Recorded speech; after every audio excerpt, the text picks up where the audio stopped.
Good morning, everyone. Hi, I hope that this somehow finds its way to going as viral as we've made everything else. All right, so I wanted to touch on a couple things that I'm seeing from what I did, from the conversation that I've had with Marianne. First and foremost, I want to point out that we as a society love viral clips. We love to take 30 seconds of something, 15 seconds of something, and just take it everywhere, wherever, and make our conclusions and do all of our thinking based off of 30 seconds of someone speaking. While I will 100% acknowledge that in the video that's going viral, what Marianne is saying is ridiculous. And obviously my facial expressions are very clear about how I feel. And yes, she was gaslighting me. And yes, she has a very she has her own view on the situation. I'm not going to deny that. I'm not going to take that away from her. Again, this is from my personal perspective and lens, right? But I want us to be so fucking for real right now. I want us to be so fucking for real right now about what our options are, okay? We're talking about having to vote between Biden and Joe, right? No one's talking about anything else. That's why I'm not talking about third party seriously yet, because I believe that the American populace is still very much bought into and only bought into and aware of the two-party system, even though that is not what we have. We don't just have a two-party system. That's what we've been given to understand. So for me, and the reason why I chose to platform Marianne and have a conversation with her, which is 2 full hours, by the way, there's 2 hours of us talking. There's a part 1 where she discusses her policies, what she wants to do for US citizens, what her plan is there. And then I asked her the very tough question about Israel-Palestine, because for me, it's important to know where candidates truly stand on this. Now, Marianne gave me a very honest, very raw, very triggered answer, because this conversation is triggering to her.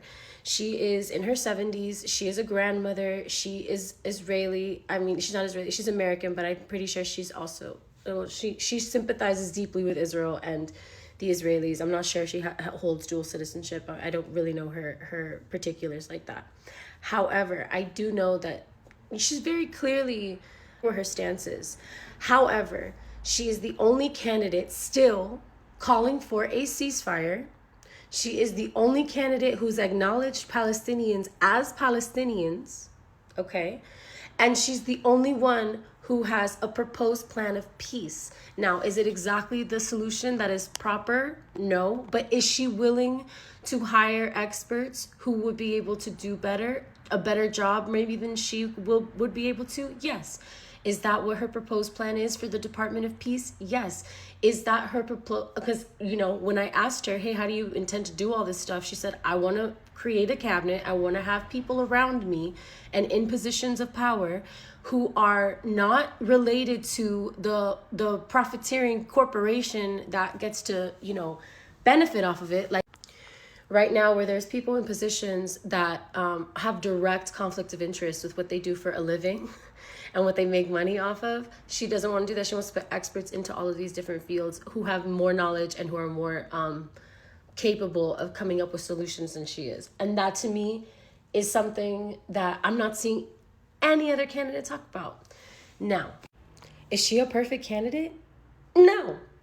Absolutely not. But we're not dealing with perfect candidates right now, are we, people? No, we're choosing between fascism and fascism right now when it comes to Joe Biden and Donald Trump. So if you have those two options, and those are our two options, and our consciousness is being guided and directed into that being the only option, the reason I platform Marianne is so that you can understand that there's another option in the Democratic Party who actually has tangible ideas, that she really goes into deep detail in our live, and then on her website, marianne2024.com, you can see where she stands on all kinds of issues that you might have questions about. And also, she's pretty willing to have conversations with people and clarify stances and all of the such.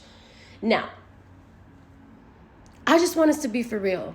I'm focused right now because we still have the primaries ahead of us in January, and we can still put someone besides Joe Biden into the Democratic seat to go against Trump. Now, she's the most progressive person that I see trying to do this. Again, I've told you guys many times, I don't believe voting is the end all be all of anything that we're doing right now. I believe voting is mediation tactic. I believe voting is danger mediation. It's safer to put, to me, it's safer to put Marianne into that position of power than it is to put Joe Biden or Trump into that position of power. And that is just point blank, period, for me. That is not even a question, because she's the lesser evil of the three. And if we're discussing lesser evils, I like her as a lesser evil, personally, because she has other ideas besides her not having the best stance on Israel-Palestine. And, you know,